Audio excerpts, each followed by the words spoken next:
episode 2, so you um, haven't finished, because I know right now it's up to episode 4.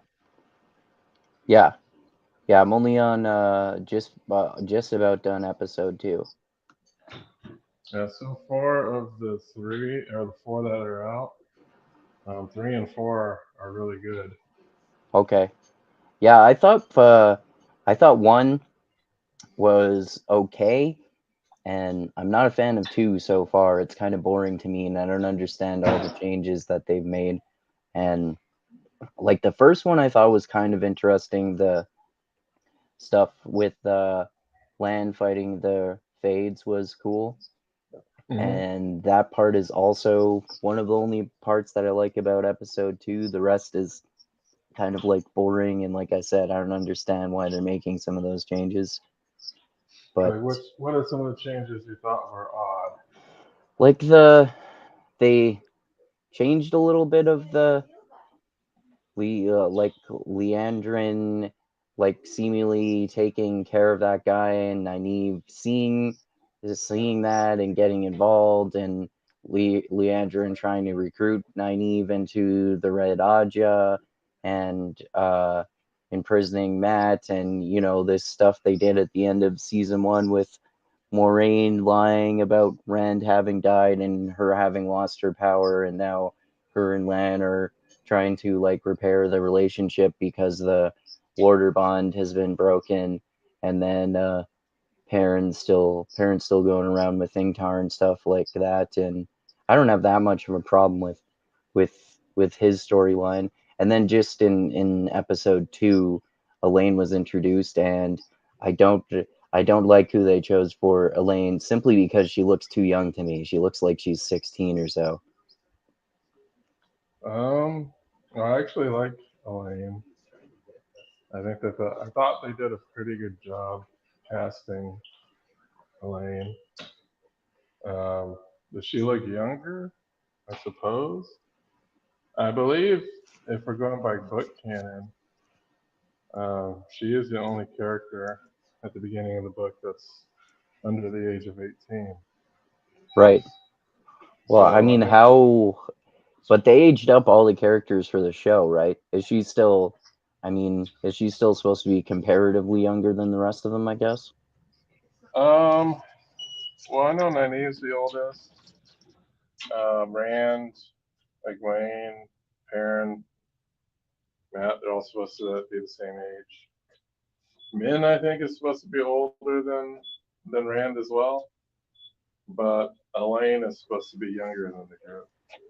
Oh yeah, that reminds me. What's up with that Min being imprisoned next to where Matt's imprisoned too? I didn't get that either. There are all these weird things going on that I don't understand why they're happening. Well, I know for story reasons, they have to be, well, at least Min has to be in the tower. Um, so I think if you watch further on, they can explain. You'll, I don't want to spoil anything. So once you watch more episodes, you'll see why she's there. Yeah, it doesn't make sense as a book reader in the first episode why Min would be there until you go along and you watch more of the show. So it's actually explained as of now, but you'll have to watch and find out. Fair enough. Wayfo. Yeah, Wayfo instead of Rafo.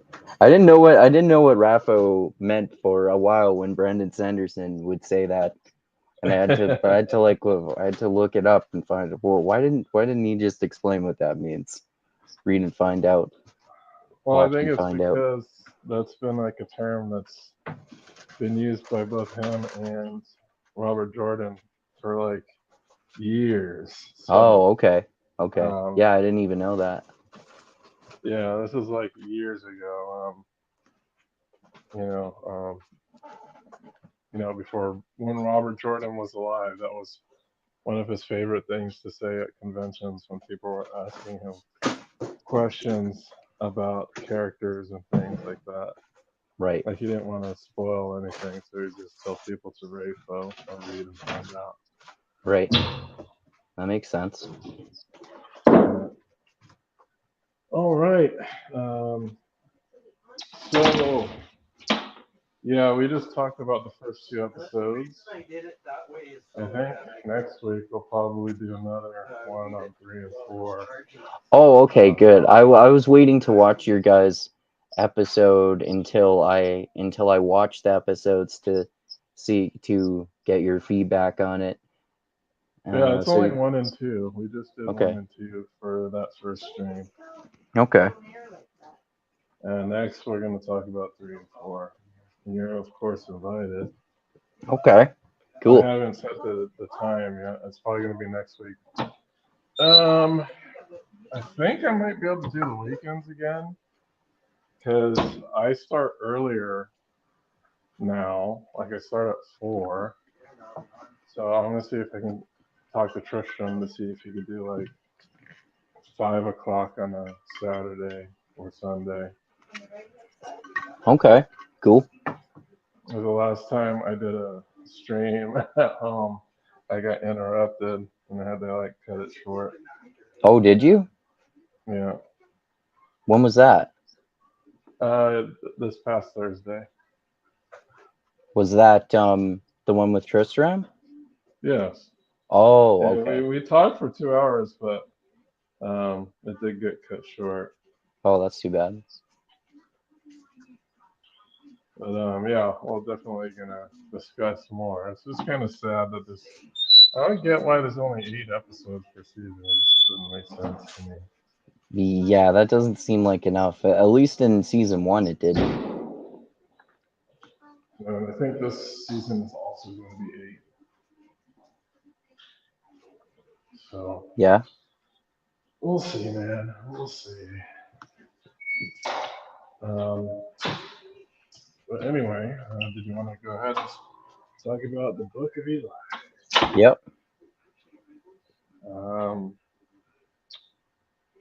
yeah, so I have here today the Book of Centrism, and I am joined by the Book of Philosophy, bro. Yep. And we're going to talk about the Book of Eli. Yep. 3 The different Book of books. Eli? Was it based off of a book? Or is it No, I not? said I 3 don't think different it is. books. Oh, okay. Yeah. I think this was the Hughes brothers' last movie together before they broke up and started doing their own projects. Oh, I didn't know that. Yeah, so this is their last movie. We have Denzel Washington starring as Eli. We have Mila Kunis, who starts as Solara. And we have one of my favorite actors, Gary Oldman. He stars Everyone! he stars as Carnegie. Oh, and we also have Ray Stevenson Yeah. in this movie as well. I didn't recognize Uh, him the first time I watched this, but I did this time. he did this time. He's kind Yeah. of Carnegie's lieutenant. Yeah. Um, so yeah, the Book of Eli. So just to give a quick synopsis, it's a post-apocalyptic tale about the Bible bringing about the nuclear holocaust of the earth. And it's kind of the aftermath of that. It's an interesting movie. I think I really like the twists in the movie, especially at the end. But this movie starts off with a pretty bleary looking setting. It appears that Denzel or Eli is in a forest. And just to let you know, nobody actually ever calls Denzel's character Eli in the book. His name is never uttered. Oh, okay. I didn't know it was based on a book. No. I'm not saying it's based on a book. I'm just saying the character in the movie, his name is never said. I thought Denzel Washington says it at the end when they get to that island, and he says, "My name is Eli." Does he? Yeah, I thought he did. I don't remember him actually saying it. Maybe he did.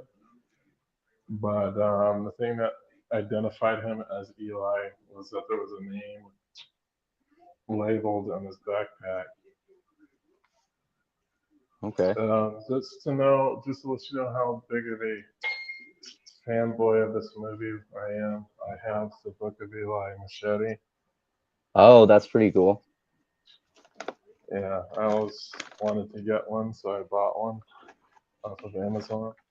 That's pretty cool, man. And it's completely functional. It's Nice. not like a movie prop or anything. It's a real machete. That reminds me Um, that you can buy real copies of the swords from the Lord of the Rings movies.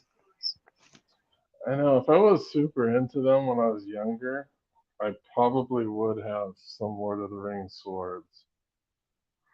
I have some swords, they're just not Lord of the Rings ones. Yeah, I might have Like I gotten have, them if I could have afforded them. like I have a samurai sword, like a couple Chinese kung fu swords, my machete. Well, that's about it as far as bladed weapons goes. Um, so we see him in the forest, and he's hunting, and he kills a cat with a bow and arrow, which makes me sad that he has to go and kill a cat and eat it.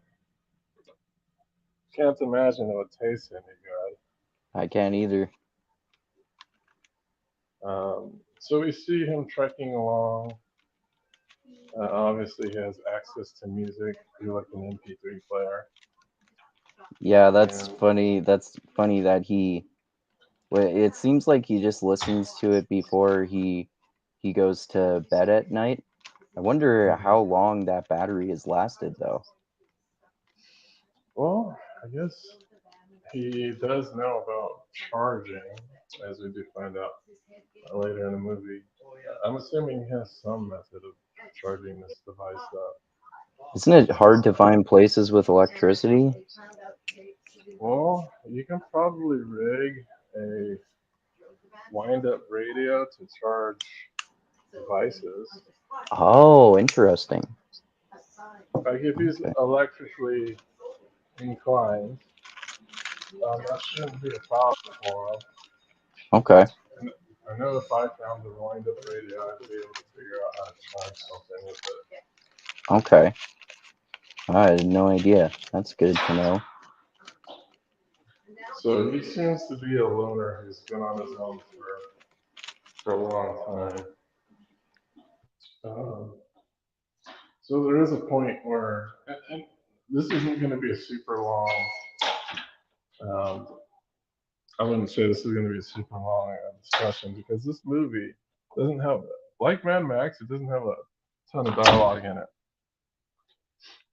Um, not too much dialogue going on in this movie. There's a lot of scenery, lots of him walking around, but in one of the first action scenes, he comes across a woman who's asking for help. He knows it's a trap. It seems obvious about it. The reason he knows it's a trap is he can smell people in waiting, because these people just smell terrible. They look like they smell terrible, and apparently they have some type of disease. So, what do you think about this first kind of combat scene with Eli and how different it was compared to most combat scenes that you see in movies? Well, I thought it was really cool because like the there was more interesting and stylized violence in my rewatch than the first time that I watched, and it's cool that he kills people with a machete and a bow and arrow, and I like that cinematic thing they do where they make him like a shadow killing the people who are coming at him and stuff, and then Mhm. in other fights later we find out he has some sort of divine powers or something that make him bulletproof, so that's all Well, pretty cool to seemingly do. divine powers. Seemingly divine, yeah, yeah. um, at least, yeah, he definitely believes he has some type of power. That's for sure. He believes he's protected in some sense of the word. But yeah, in that first scene, I thought it was really interesting that it was a single shot.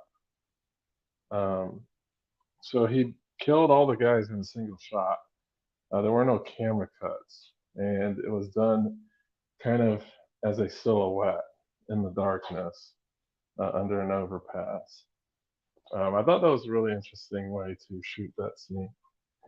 So he does take out all these guys. I think one of the interesting things that happens, at least the initiation of the conflict, is he tells that guy, "You touch me again, and you're gonna lose that hand."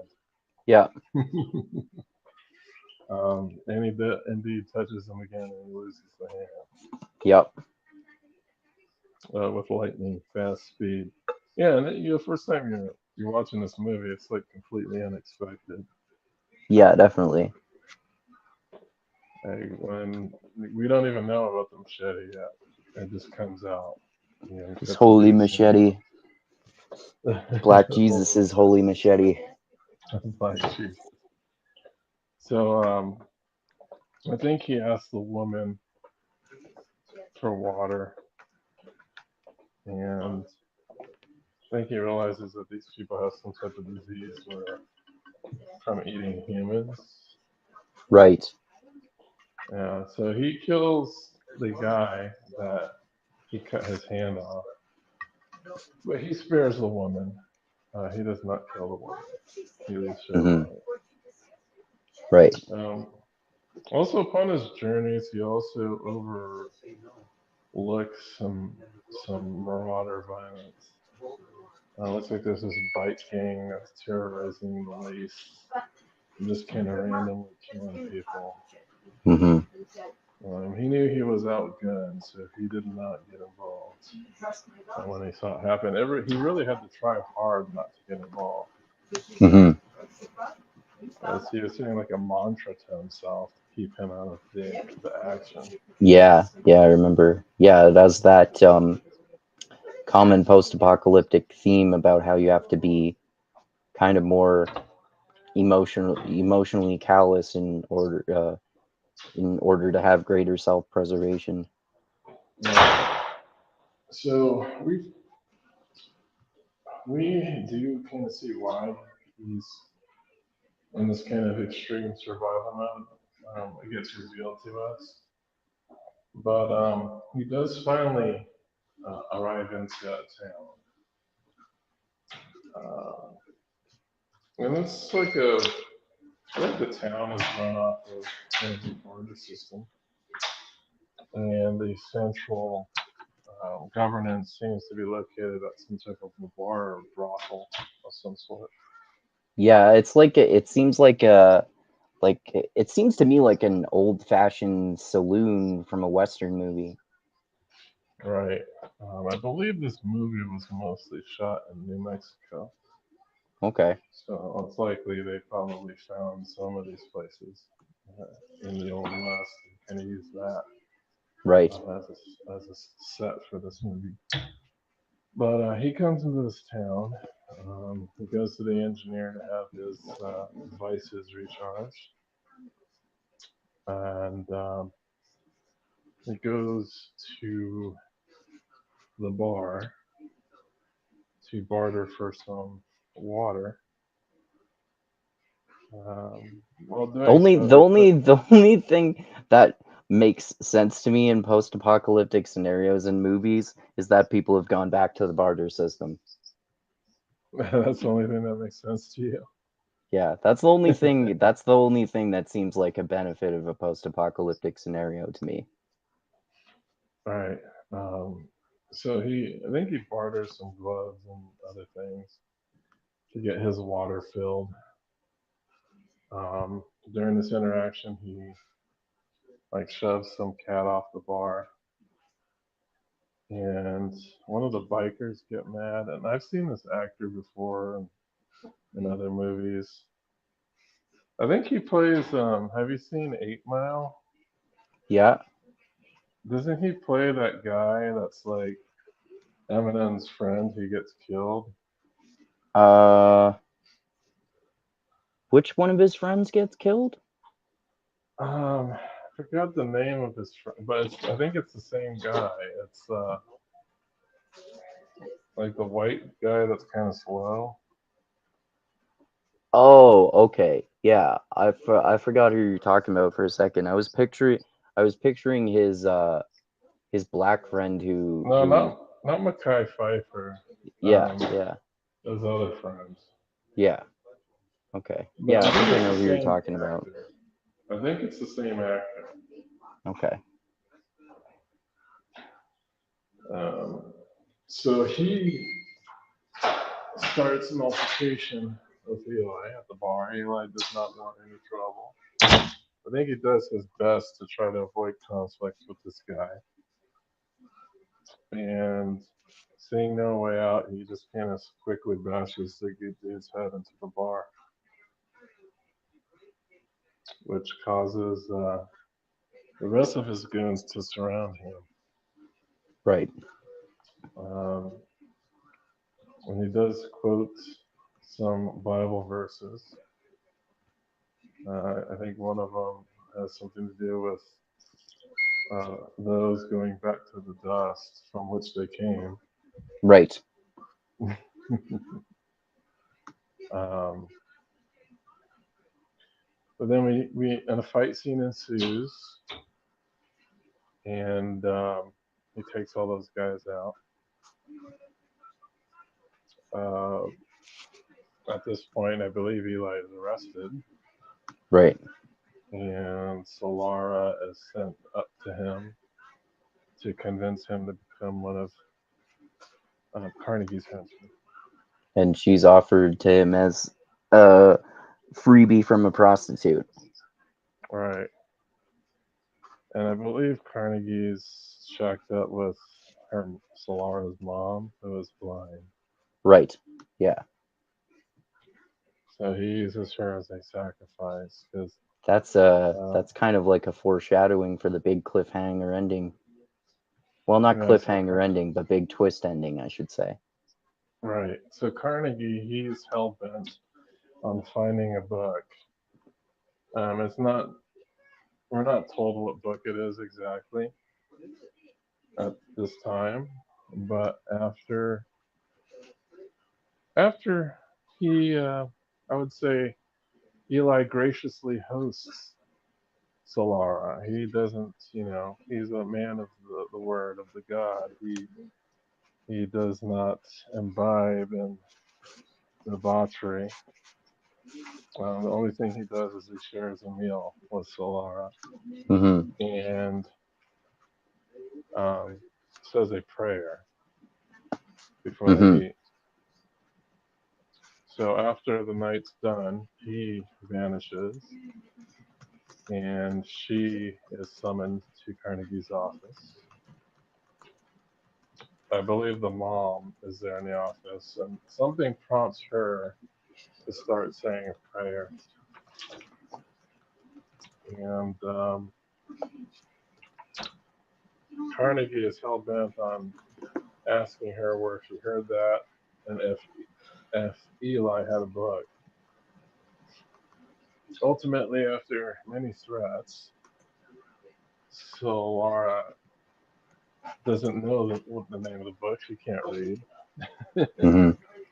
um, but she showed Carnegie that there was a symbol on the front of the book, and she shows the sign of the cross to Carnegie. So this is kind of his holy grail. This is what he's been looking for a long time.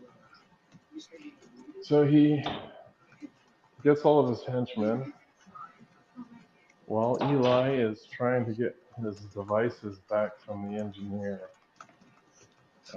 he is kind of surrounded by a bunch of men. And this is an interesting gunfight. Describe how this gunfight goes down. Uh, like very sloppily, I guess would be the would be the good way of putting it. Yeah. So why do you say it was very sloppy? Like people were like they were just kind of like shooting around trying to get him, and they were just kind of shooting haphazardly, and he was kind of doing the same thing, it seemed like. Actually, he seemed to be much more accurate than they were. Oh yeah, for sure. Yeah, they weren't very accurate at all. They're like stereotypical bad guys who are always terrible shots, or at least usually terrible shots. Well, it did seem that some shots grazed him or hit him, Hmm. um, but seemed to not do anything to him physically. Um, that part really isn't explained. um, maybe there was It's what something that like could that's one explain of it. the examples of his divine powers, perhaps, or something like that. Yeah, it's interesting because I feel like there was probably a scene in the movie that explained it, but was probably cut. Yeah, you shouldn't cut a scene like that. Yeah, because they don't even talk about it. Like it's like something that happens. And well, anyway, he does come out victorious. He shoots Carnegie in the leg during this whole battle, and he is able to get away. Um, Not long after he escapes, Solara catches up to him and lets him know that, hey, my mom sent me. She thinks I'm going to be safer with you than in the town, which I Hmm. would agree. Yeah,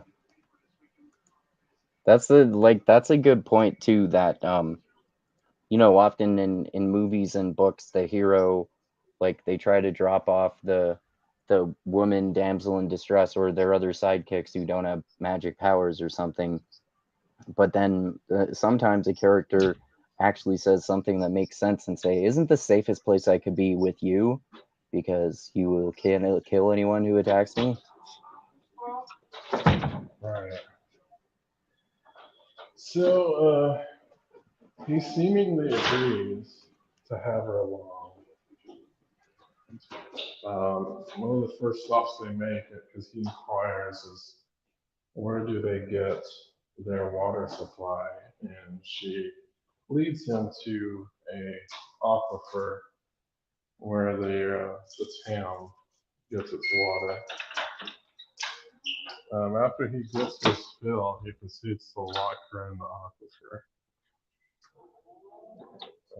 He did not want to bring her along because he felt his mission was too dangerous, and he didn't want to be burdened by having to protect somebody. So he does venture along. She eventually does break out of the aquifer, and as she travels along, she meets the same woman that Eli had met. It seems to be handcuffed to a shopping cart or something. I don't know exactly what's going on with this lady. But upon seeing her, the lady's like, hey, get away. I don't need your help. Leave. Because at this point, as the audience, we know that it's a trap. And Solara does not heed this warning, and she gets jumped by some of these hobo bandits or whatever you want to call them. They actually attempt to rape her, and Eli comes to the rescue at the last minute. He shoots them full of arrows. Well, not full of arrows. He shoots each one with an arrow. In almost every And, single movie, potential rape ends up being an almost rape, and the woman gets saved just in the nick of time. yeah, it's kind of expected, Yeah. you know. unless it's just some super grim dark movie. Yeah. But Or Eli does. even like a guy getting raped by another guy, like in Pulp Fiction.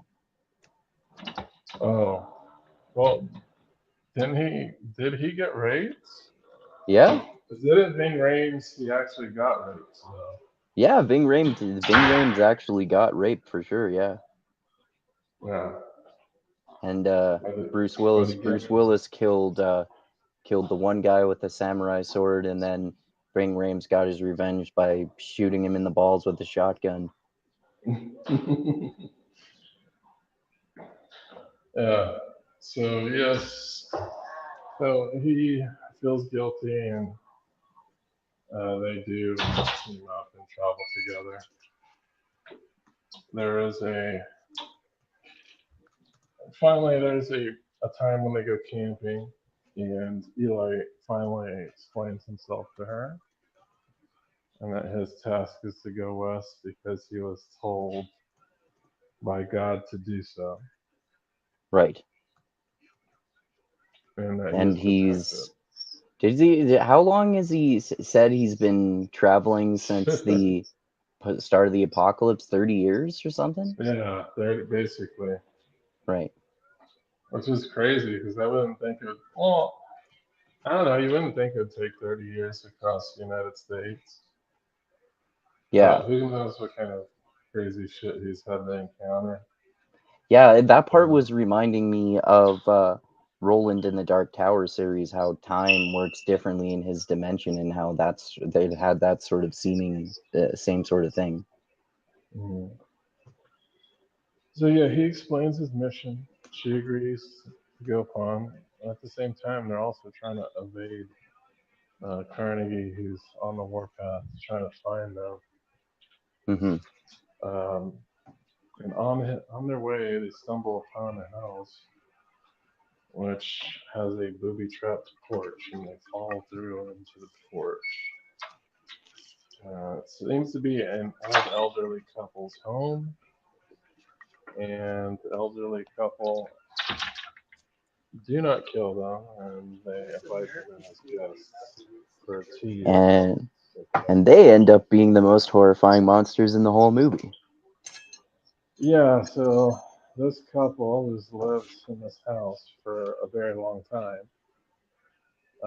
They're cannibals. Hmm. They get offered meat. Eli definitely seems this signs that they are cannibals. They're just kind of jittery and shaky. It's not because they're old; it's because they eat human meat. Right. But even then, like if this was like real, like I think if someone had eaten like human nervous system stuff, those people tend to die quick.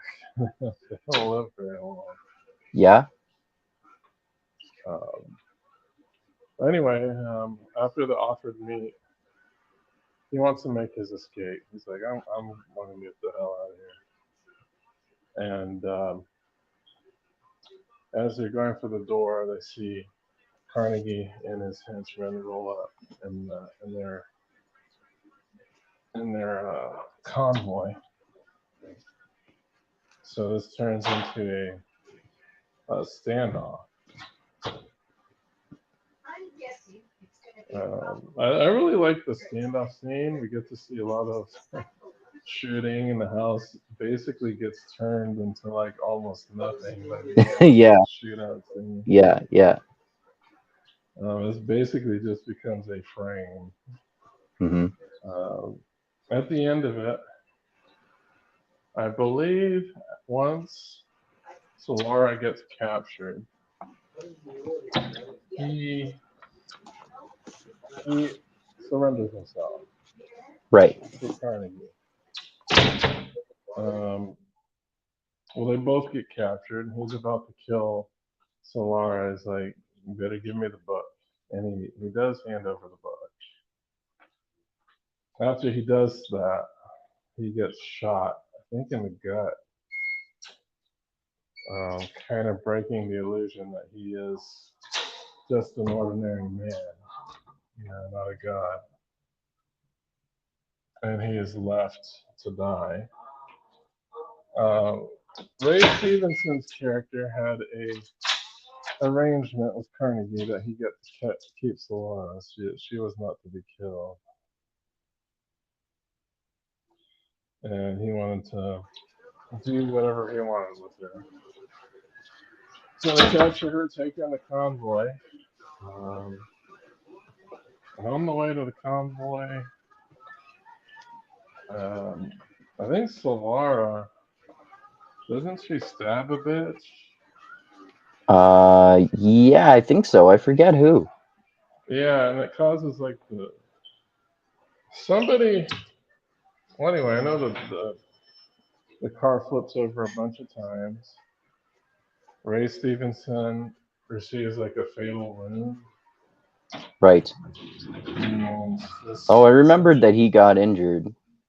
yeah, he got a fatal wound from the car accident because I think he was holding there was like a knife on the dashboard, and then during the accident, like after the accident, the knife was like in his chest. Right. So she takes the vehicle and she goes looking for Eli. And what does she find? She finds him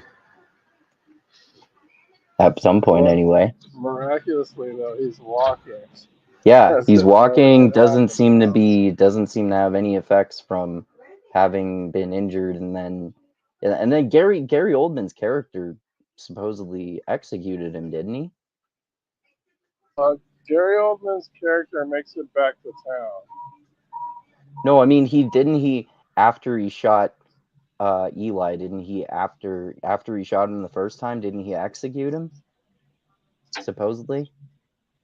Um, they just shot him and left him there. Oh, okay. Yeah. Okay. Well, I mean, And either way, it seemed to me like he was supposed to have been dead. all right. Because we don't see a body. He just gets shot. Yeah. Yeah. And we know And the we see rule in fiction, if there's no brain matter, they're not necessarily really dead. right. So he's plodding along. He goes into the car, and we can see that he is not 100% for sure. And she and they drive off to the west.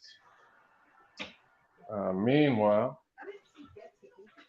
back in Carnegie Land, Carnegie Town, whatever you want to call it, he's chomping at the bit to get this Bible open. It has like some type of little padlock on it. And he asks the engineer to jimmy that lock for him. The engineer does and hands the book over to Carnegie. He opens it up, and it's Braille. Yep. It And is Braille. He cannot that's read. interesting too.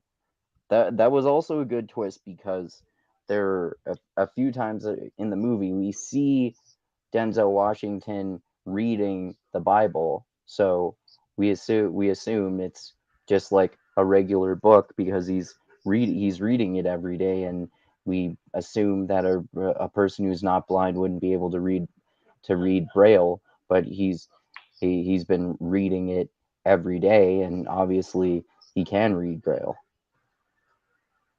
However, here's the twist.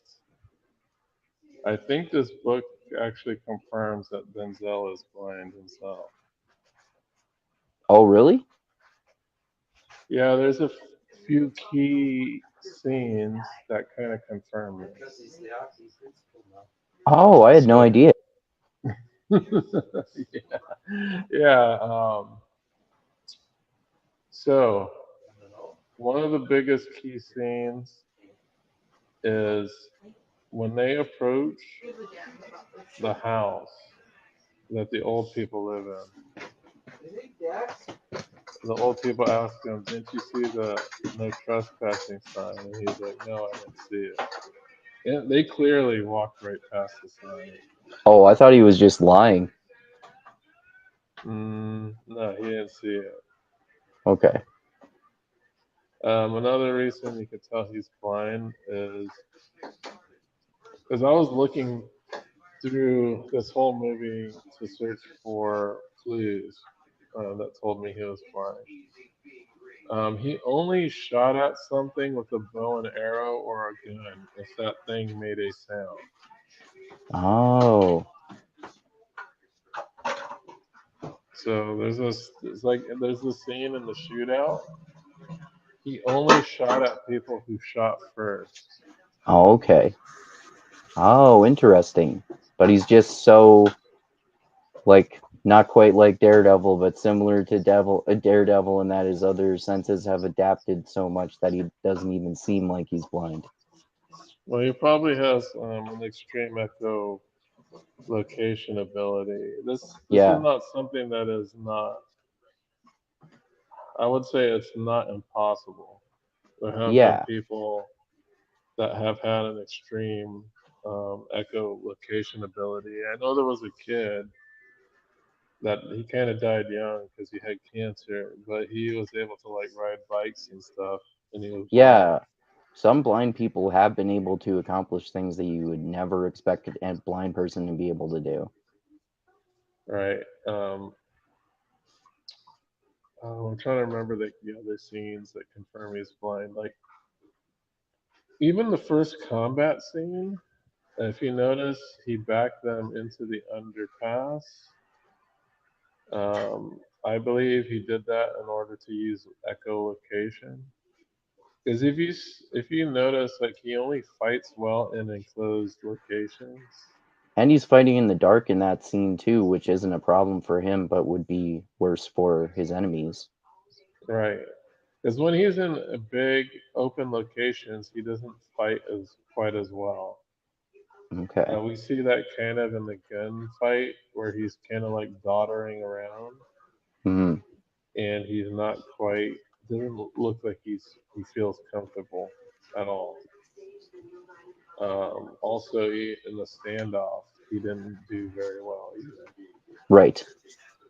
Um, but you put him inside of a closed room or enclosed area with melee combat, and he can't be bested.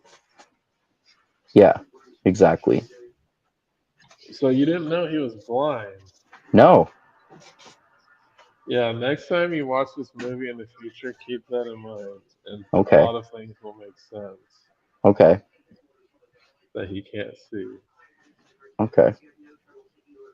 And there's also the part when he gets shot. Um, if you also notice, he's always wearing sunglasses. There's a reason for that. Does he takes them off sometimes, doesn't he? Does he when he's like when he's in the building and talking to Mila Kunis, for example? Yeah, he does take them off then. Okay. Um, but the facade shatters when he gets shot. If you notice him when he gets shot, he totally looks around like a blind person. Oh, okay. Oh, I thought he was just confused because he was shocked from getting shot. Now, if you kind of like look at his face and see how he's kind of looking around, it's almost like that shot like removed his superpowers. Oh, okay. Like at that point after he's shot, he's totally looking around like a blind person. Okay. Um, so yes, Carnegie gets met with a Braille Bible. He Yep. tries to convince Solara's mom to uh, to To read read this it. for him, but Yeah. he's kind of slipping as far as his grip of power in the town. Mm-hmm. A lot of his henchmen got killed trying to get this book. His right Mm-hmm. hand man is dead. A lot of the people who were running his security are dead. So he has nobody. He looks out into the main room of the bar, and it's just chaotic. So his bloodthirsty quest for this book ultimately ended in his demise and fall from power. Yeah, and she mentions too that she can smell his leg, which probably means it's gotten infected where he got shot because they don't have very good. They obviously don't have modern medicine in this post-apocalyptic scenario. Well, that and he has probably foregone any medical attention in order to go after the book. Like he didn't have to physically go out and find Eli. He did That's anyway. true. Yeah, He didn't have to. He could have just sent his goons to do it. yeah, But, yeah. but True. he can't have foregone the medical attention to go in his mad quest to find him. Yep, that's a good point. So his world falls apart, and we get to see um, Solara and Eli traveling. They do reach the west coast, which appears to be the city of San Francisco. Um, they see a boat. They get to the Golden Gate. Um, I think they're not able to make it across due to too much damage, but they end up taking a boat to Alcatraz. Mm-hmm. And look who's at Alcatraz. The guy that plays the Clockwork Orange guy, Yeah, Malcolm. Malcolm Malcolm McDowell. McDowell. Yeah, yeah. And he's not even credited in the movie, I believe. Oh, really? Yeah, he's a famous No. guy, but he's barely in the movie. Yeah. Yeah, he seems to be an archivist that works inside the Alcatraz prison, and it looks like there's a group of people who are collating various writings and books to kind of jumpstart humanity back to where it was again by Yeah. collecting knowledge. Yeah, they're basically making a library, which is pretty cool. Right. So one of the things we forgot to mention, kind of about the Bible itself and this world that they're living in. Every single Bible was destroyed because the Bible was believed to have caused the nuclear holocaust. Oh, I E- forgot that part. yeah, so Eli was holding the last Bible, which was in Braille. Right, But upon arriving at this facility, he no longer has the Bible. right. However, apparently he had memorized the entire Bible. Yeah, he hasn't memorized word for word.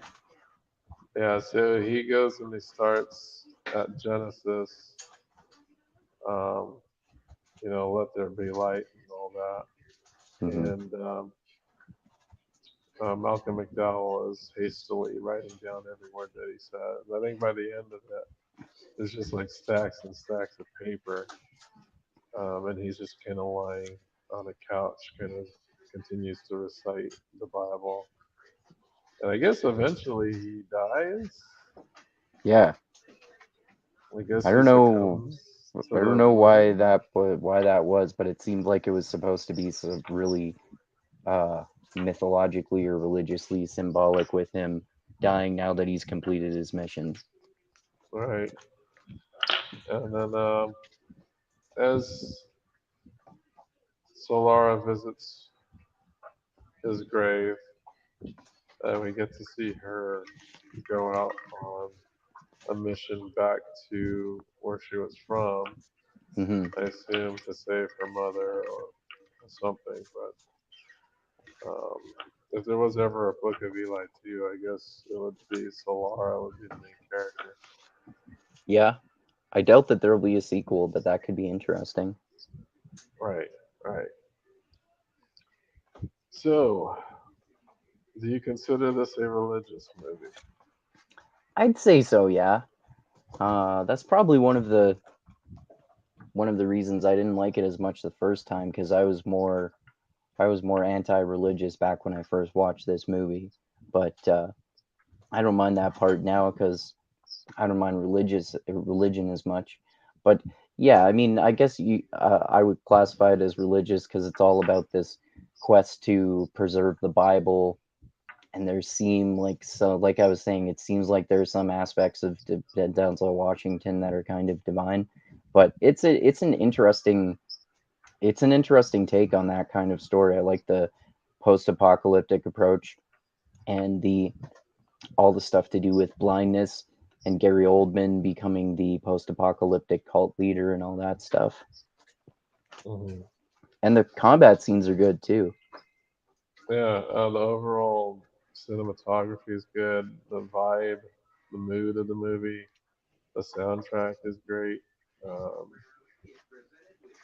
it's just a well put together movie. It's like a modern day post apocalyptic movie. Like, Yeah. um, because there aren't too many. Like, what's I Am Legend? Um, there's not too many in this genre as far as movies go. There's a ton in TV shows, Hmm. but movies, I guess any zombie movie you can kind of say it's a post-apocalyptic. So 28 Days Yeah. Later, any of those types of zombie movies, Day of the Dead, etc. Kind of, Hmm. I can kind of consider those post-apocalyptic as well. But Oh those are yeah. usually like fresh apocalyptic, you know. Um, and that doesn't. That's also, The Last of Us as well. That also could be considered that. I think What cancer? The Last of Us, Oh yeah, for sure. Yeah, I was thinking of that one too for a show and like The Walking Dead. right? The Walking Dead. But usually a lot of those shows center on zombies Hmm. instead of like a nuclear holocaust. Yeah. Um, but they always have to have some type of major worldwide disaster in order to Hmm. affect the Yes. post-apocalyptic world of some sort. Yes. Um, so yeah, stylistically, I thought this was a really, really interesting movie. Um, I liked that it was really to the point when it came to dialogue. There weren't a whole bunch of crazy monologuing scenes, or it seemed like every there were no unnecessary scenes in this movie. It's like every Yeah, scene had a purpose. I agree. Very lean movie in that respect. Yes.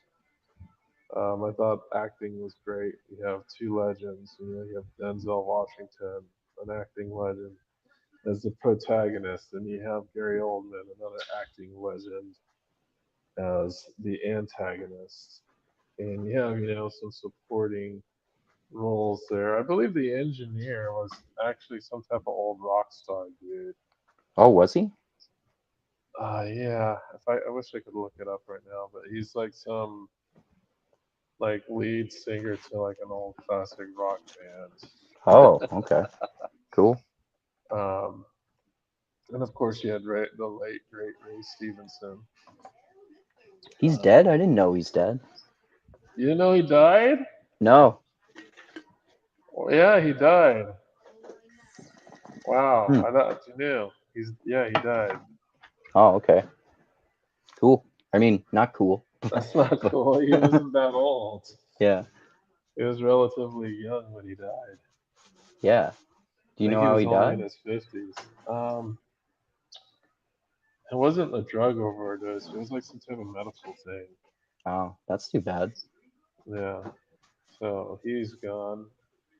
Um, but yeah, wow, I didn't know he died like a few years ago. Did he? Oh, okay. Yeah. Um, it's like a medical complication or something.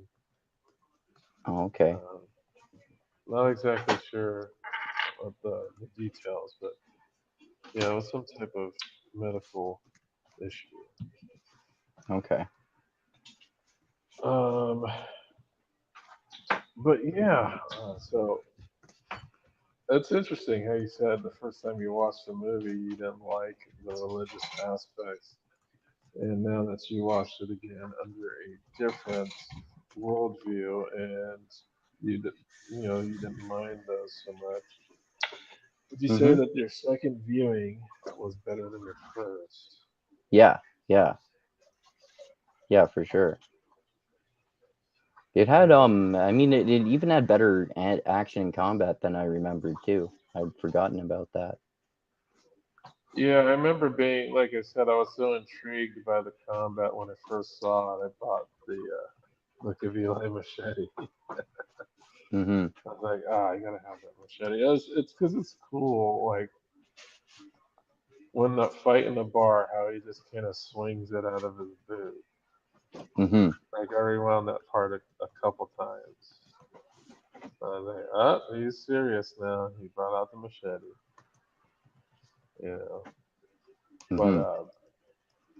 yeah, and it was a good acted movie all around. You know, you had some heavyweights, some lightweights. I guess Mila Kunis is kind of a lightweight. Mm-hmm. Um, but yeah, good movie. I give it 4 to 5. I think I'd give it the same rating. Yeah. So I'm glad I was able to get you to watch some post-apocalyptic movie that wasn't cheesy. That you had a bad experience with Mad Max 3. Yeah. But you do like Fury Road, though, Yes, I do like Fury Road. but not Mad Max 3. No. Uh, but yeah, I thought it was really good. I wanted to return to this movie because I remember, like, I bought this movie on Blu-ray. Like, I don't have a whole bunch of Blu-ray movies, but the ones that I really like, I have on Blu-ray. This is Cool. one of those movies that I really like, and I wasn't give it. I'd probably give it like a 4.5, like 4.5 out of 5. Okay. Yeah, Like it's almost the perfect movie. I'd give it a solid 4. Yeah. Uh, but yeah, it's really good. I highly recommend it to anybody. It's really unique. The plot twist is unique. I know if you're watching this, you'd likely have seen this movie already. It's been out in the ether for a very long time.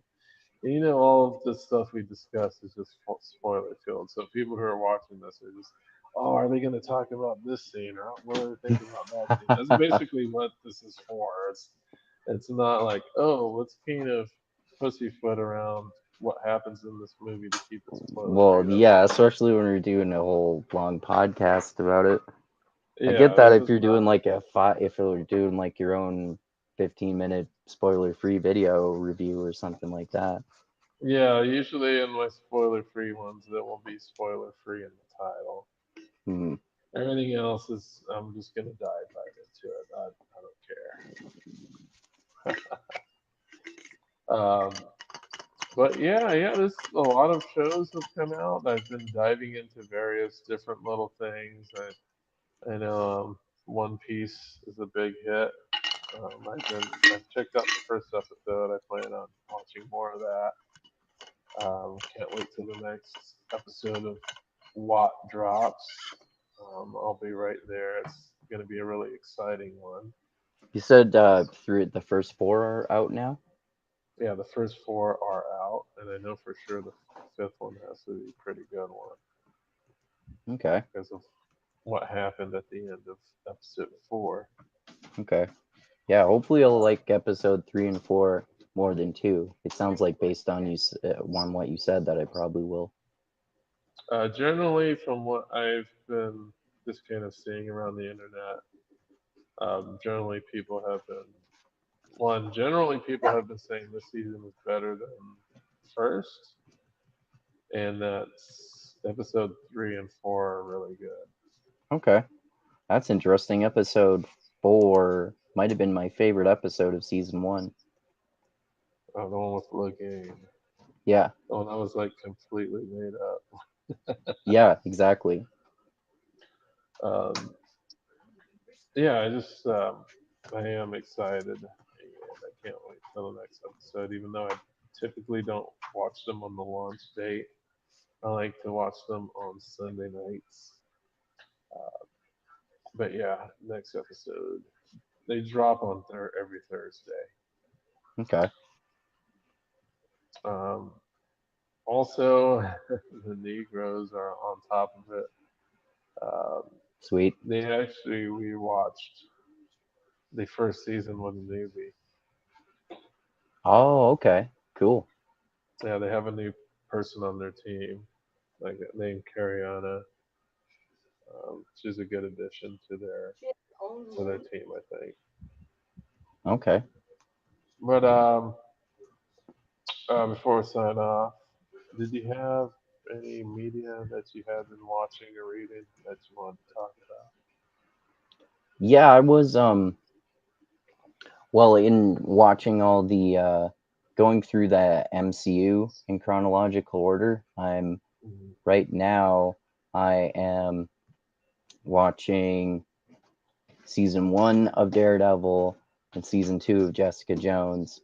And then after that, or no, wait, season 1 of Punisher and season 2 of Jessica Jones. And then after that, in the chronological order, it's basically a bunch of those Netflix Marvel shows. So it's Punisher season 1, then Jessica Jones season 2, then Daredevil season 3, then Punisher season 2, then Jessica Jones season 3. And but before I get through all of those, I'm probably going to watch the next movies in the MCU also because I've seen all of them already anyway. Although I haven't seen all of Jessica Jones, but the so I'll watch. I'll probably rewatch Ant-Man and the Wasp and Avengers: Infinity War too. And I just rewatched Predator the other day. I think The first one? yeah, the first one. I've been I've been like I guess I've been inspired to watch more Arnold stuff because I watched the 3-part documentary series about him recently. Hmm. So I'm gonna watch that Pumping Iron documentary about his bodybuilding days, and I watch Predator. It's good every time you watch it. Hmm. Get to the chopper. Get to the chopper. I've also been reading. Oh, I recently read a nonfiction book by this uh, Canadian historian Farley Mowat about the Vikings quote unquote discovery of North America, starting with Newfoundland here in Canada, and that was Uh, pretty interesting. I've also been reading this pulp sci-fi series called the Venus series by Edgar Rice Burroughs, who wrote that Barsoom series about John Carter of Mars, right. and that's what you would expect, like pulpy sci-fi, pretty entertaining, not deeply thought out or anything. And oh, I've been also continuing that Jack Reacher series based uh, that there's a show of, and it's about an ex-military police officer who's now retired and gets sucked into all these schemes, like trying to stop corruption and kill bad guys and stuff. So Hmm. that's cool as well. And I've been, oh, I told you I've only gotten through the first book so far, but I've also been rereading the Shannara series in Ah, chronological order. you And finished the first book? yeah, the first one. Yeah, that Okay. was in. Did you read it or listen to it?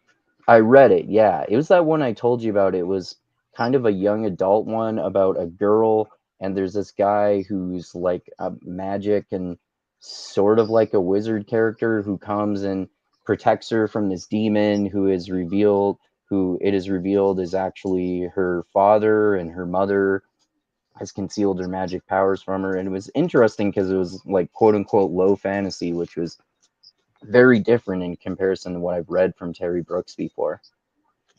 Right. Which is weird. I thought it was weird to do it chronologically because because of that aspect. I already knew that was spoiled to me from listening to a Legendarium podcast about Terry, like one of the books. Hmm. That then also when you watch the show, it's obviously in the show that the world is a post-apocalyptic Earth. Right. That's not obvious at all from reading the first three books, by the way. Oh, okay. Well, I've read some of them before, and I don't care if I get some spoilers. Right, right. Yeah. Um, And also been read. Oh yeah, I think I told you. I haven't read the next one yet, but I finished the fifth Malazan book, which was probably my least favorite so far because it's the most confusing and the slowest plot. But it's still definitely good and worth reading, and I'm still going to read book 6. And what else have I been reading? I've been also continuing. What's their series? Oh yeah, I've been continuing that Louis L'Amour series called The Sackets, which I thought would be a Western because Louis L'Amour usually writes Western, but it actually started off in the 1500s, and it's mostly about this guy's fights with other white guys in pre-colonial America and France and England, and there's stuff about fighting pirates and smugglers and stuff like that. So that's pretty cool. And I'm going through so many series I can't even remember all of them. Oh yeah, I've been going through Jules Verne's books too. Some of them are good, some of them are not as good.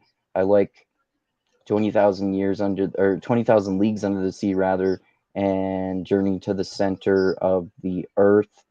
There are a few others that I haven't been that big of a fan of so far. And oh, I also read this really good Isaac Asimov book co-written by another author about an alien planet that has six. It's called Nightfall, and it's about an alien planet that has 6 suns, and there are humanoid people living there, and there's going to be a cosmological event that causes an eclipse of all 6 suns. And because, due to there being 6 suns, there's perpetual daylight on this planet. So everyone is afraid because this eclipse is going to cause total darkness, and everyone is terrified of darkness and they're afraid that everyone is going to go mad. So then that sort of thing happens and it turns into a post apocalyptic scenario. So it's very good. It's totally different from what I've usually expected from Isaac Asimov because it's nothing to do with any of his Robot or Foundation series or anything like that. Hmm. Yeah. Well, speaking of, I'm watching the show. Which show? You just your audio Uh-oh, cut can you out. hear me? Yeah, now I can hear you.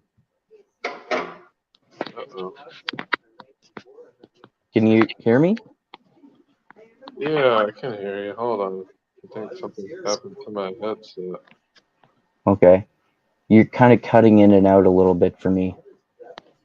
Yeah, let me fix my audio here. Okay.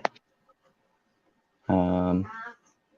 Oh yeah, I also tried reading that final book in the history of Middle Earth, the nonfiction books about the process of J.R. Tolkien's writing of the Lord of the Rings that was posthumously published after his death by his son Christopher Tolkien. And I bailed on that one because it was basically notes on the appendices of the Lord of the Rings, which is just getting into shit that's just like way too fucking boring and I don't care about.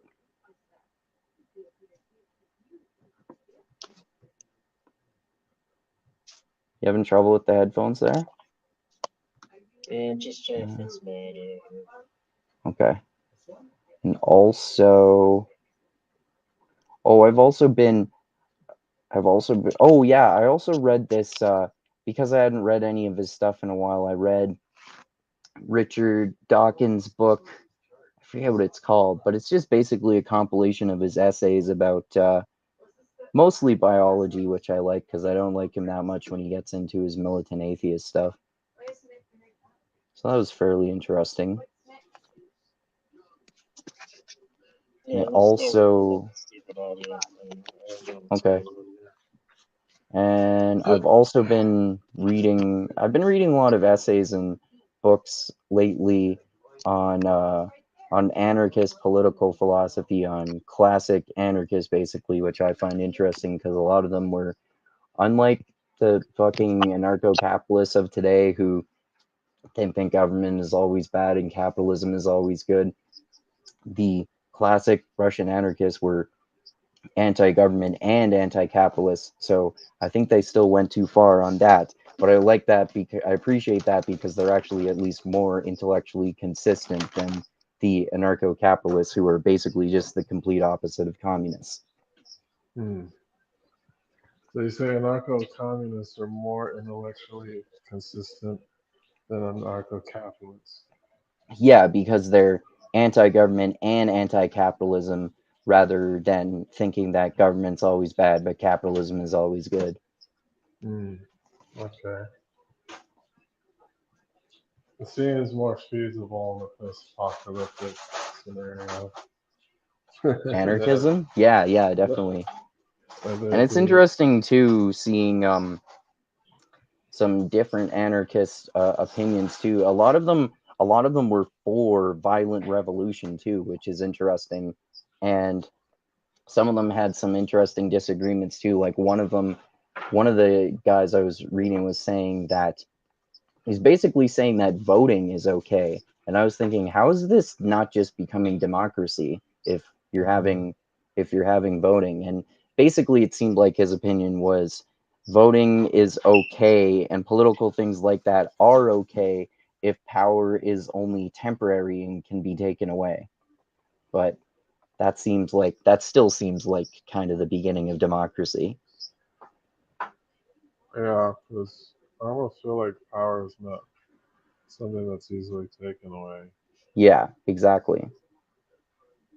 That's one thing that anarchists and anarcho-capitalists say that is correct, but then they assume from that also this means that the government should never have any power, but they don't see the contradiction in saying that, you know, corporations can be just as tyrannical as governments. Right. Guess I just don't see how a corporation could also rule someone's life Yeah. if they have the power to do so. hmm It's just Hmm. like obviously there are pros and cons to capitalism and government. It's just these people who are so radical, they're fascinating to me, but also I never understand how like why they have their conclusions. Right. Hmm. Okay. So what have you Um, been reading? I'm trying to finish Wheel of Time book 10. I think I'm on the last chapter basically, but it seems like we'll probably end up talking about it once the TV show season's over. Okay. Um, I've also been trying to get through Fifth Sorceress. It's funny because the Fifth Sorceress came up in discussion during the stream with Abercrombie and Sanderson. Did you watch that? No, I didn't know that happened. That's pretty cool. Oh, Sanderson and Abercrombie were streaming together. Um, What channel was that on? Was it on Brandon's it's on channel? Daniel. It's on Daniel Green's channel. Daniel Green's. Oh yeah, I should definitely check that out.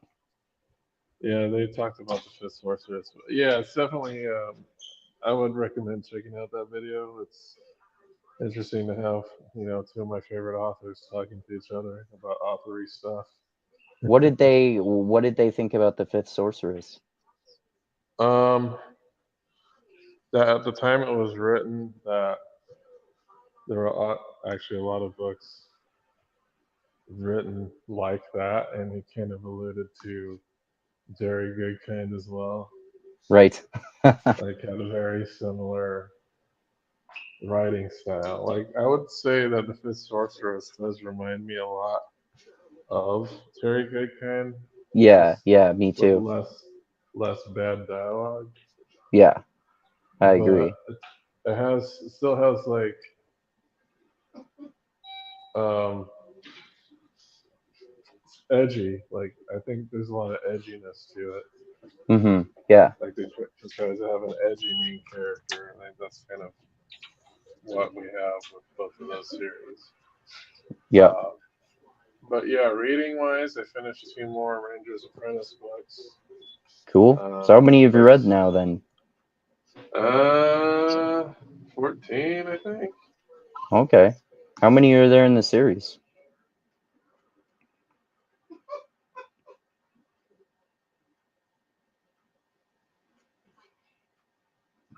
You there?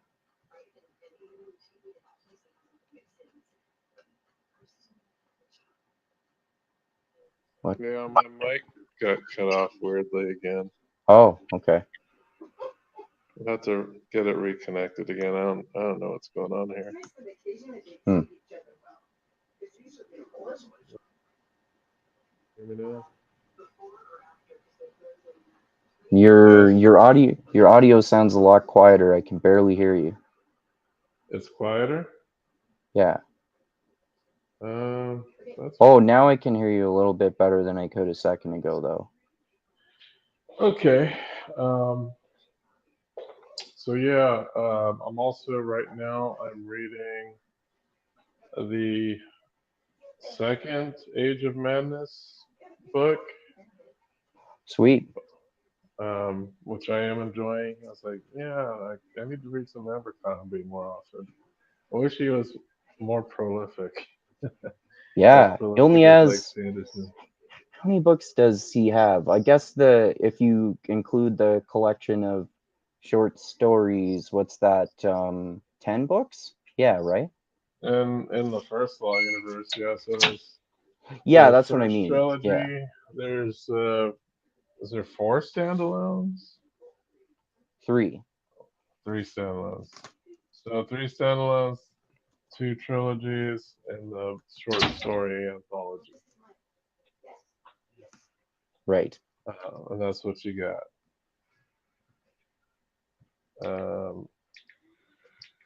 I think But I've yeah, read reading some, I think I've reading read some of that. no, I guess I've read maybe half of them at least twice.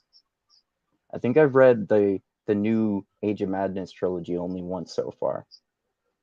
I haven't even finished it, so this is kind of my first run through here. Cool. I've heard some Um, people say I've heard some people say that they don't like it as much as First Law, and I've heard people say they like it about the same, and I've heard people say they like it more. I think it's not as good, but still definitely awesome. yeah, because I like the standalones almost as much as the first trilogy. Hmm. Um, those are just really good stories. But I just like his writing style in general. Like Yeah, even me when I too. went back to the Heroes, Heroes isn't my favorite, but a second read through was much more enjoyable. Yeah, for me too. Yeah. Yeah. And speaking of the Heroes, when are we going to talk about it? Yeah, we should do that sometime soon, maybe in between one of your episodes with Tristram about Wheel of Time, or Yeah, maybe after. yeah, that'd be nice. Cause Heroes was the second book, the second read through for me was much more enjoyable than the first. Yeah, same for me. The first one, I was like, yeah, man, it's just too much battle and war. And the second time I got through it, it was a different experience for me. Yeah, it was more interesting for me for sure. Um, but yeah, and as far as like movies and TV shows I've been watching, basically I've gotten into that Foundation TV show. Oh, sweet. How is it so far? It's interesting. It's different. It's a good sci-fi show, but it's definitely different than like the original content. Okay. In good ways or bad ways or both or what? I think it's in a good way. Okay. I like the world building. It seems like they've taken care to do a bit more world building in the show than what was done like in the initial books. Okay. So yeah, it's really cool. I actually like it quite a bit.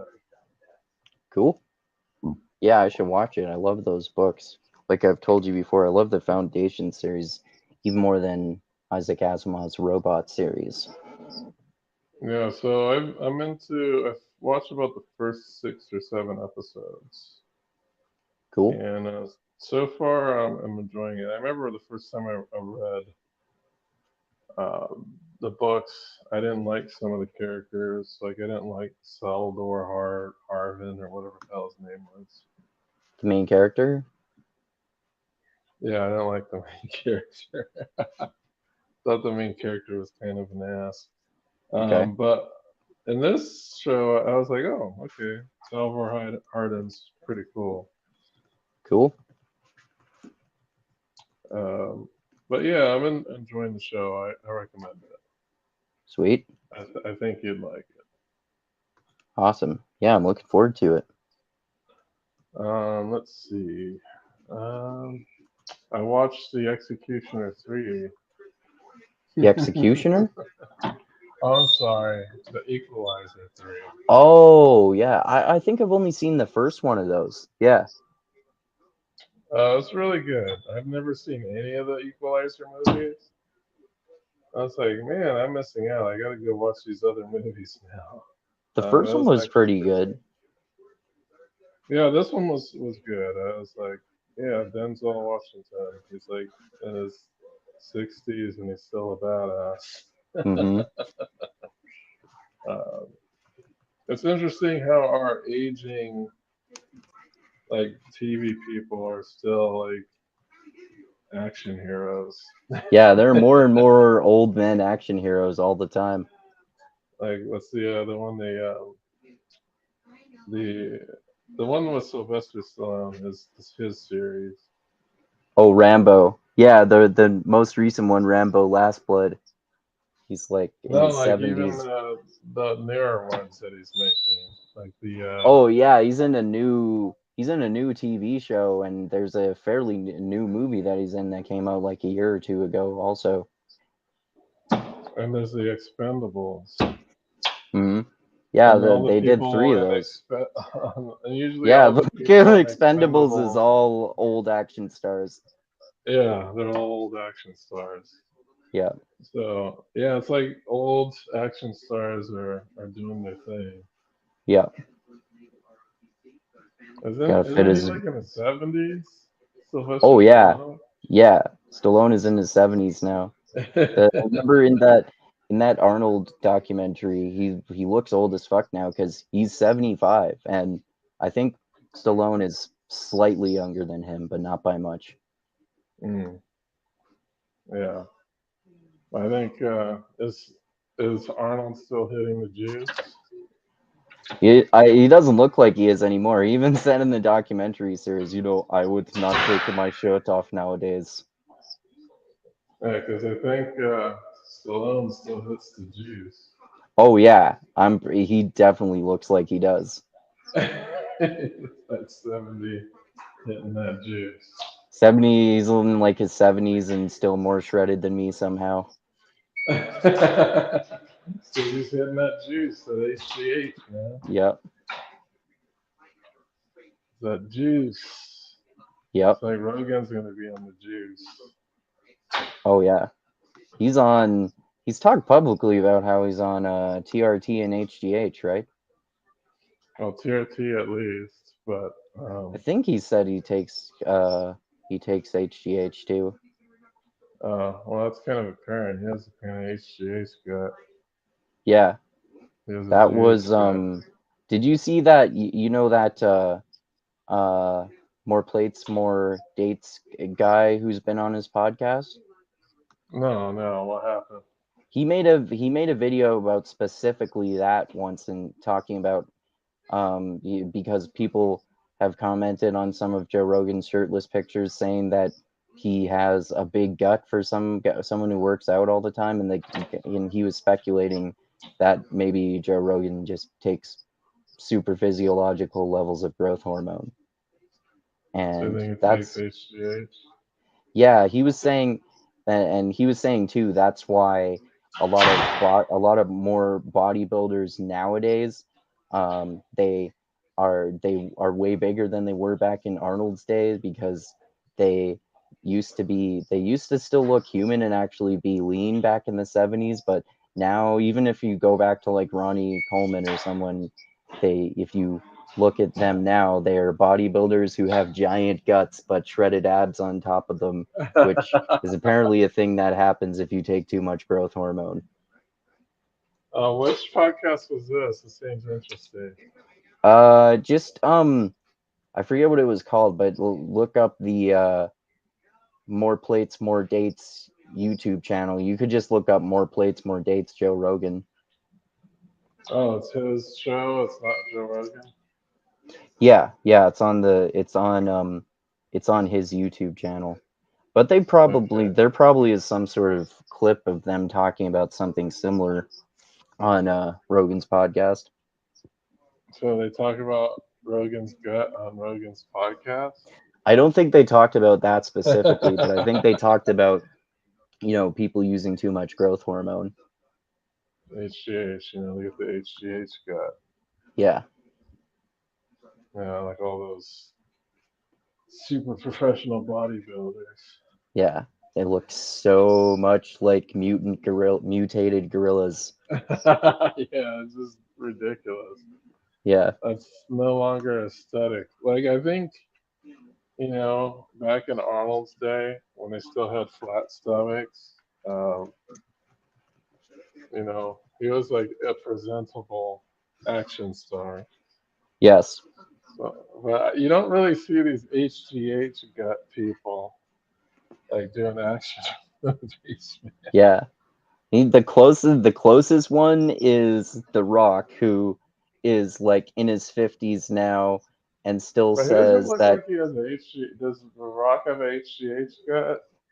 Well, no, I just mean he's like fucking jacked and in his 50s and more jacked than Arnold ever was and still says that he's natural, apparently. There's no way. Yeah.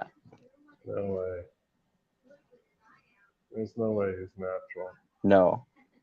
It's so dumb that actors lie about that shit. That's another thing. It's That's because it's another type of illegal. video I like to watch on that guy's channel, More Plates, More Dates. He has a lot of those videos where he looks at whether famous actors or athletes are natural or not, and looks at, because he has his own testosterone replacement therapy clinic where he works with people for that, so he can so he does like these analyses videos of looking at an actor's progression of how they looked at in various films and looking at signs of drug use and stuff and determining whether they've taken steroids or testosterone or HGH or something like that. And most of the time, male Hollywood actors who are like having 3 months to bulk up for a role are almost unquestionably taking some steroids or testosterone or growth hormone or 2 out of 3 or all 3. Yeah, like Henry Cavill and Thor. Yeah, They Chris probably Hemsworth take- definitely.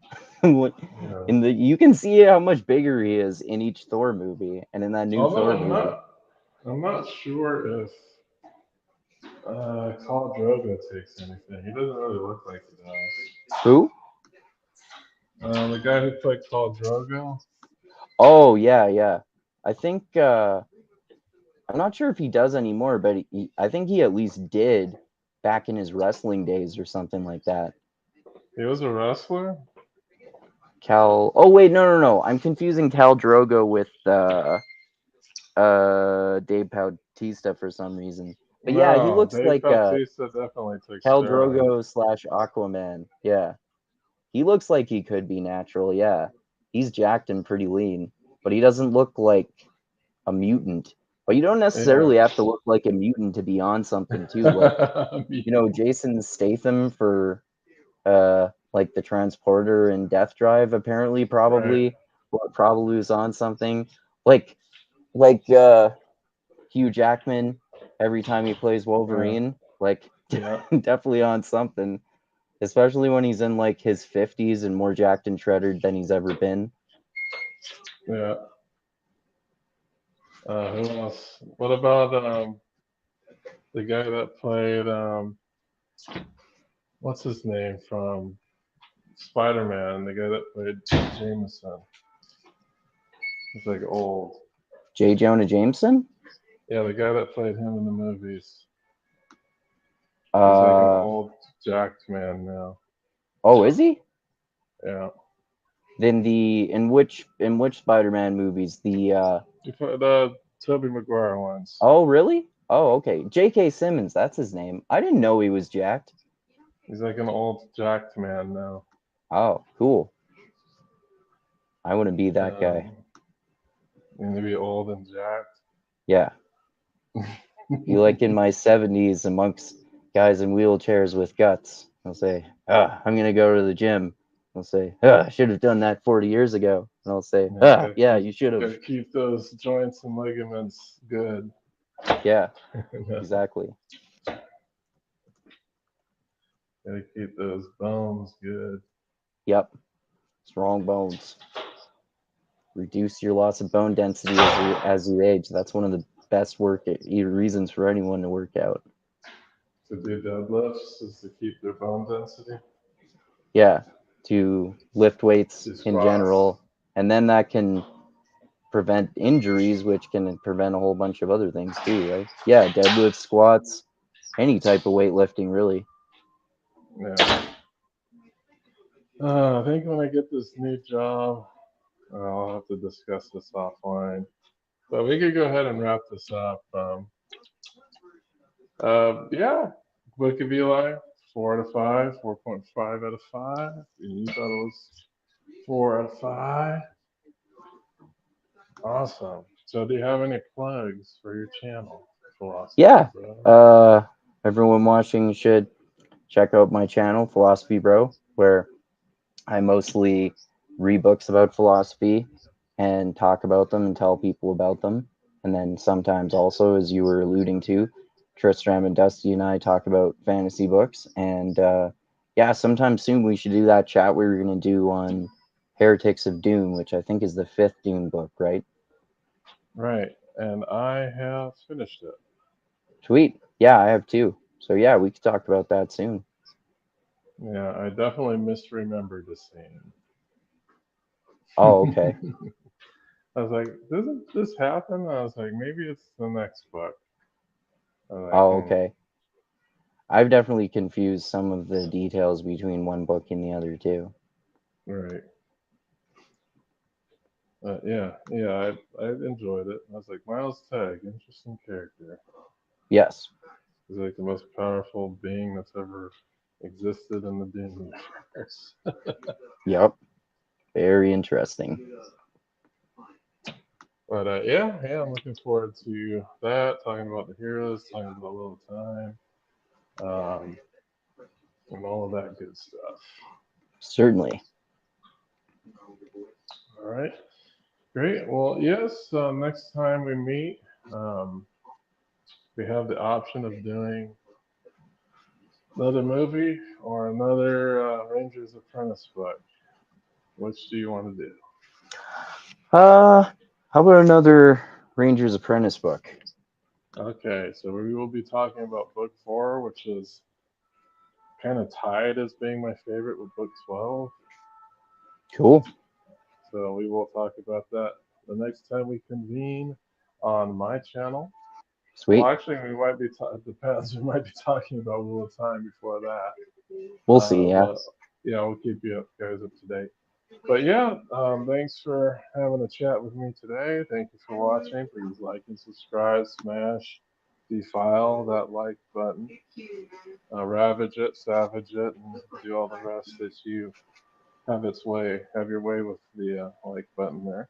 Mm-hmm. And subscribe, click that bell notification, people, please. Thank you. Yes. Everybody, you have a great night. All right. Adios until next time, everyone.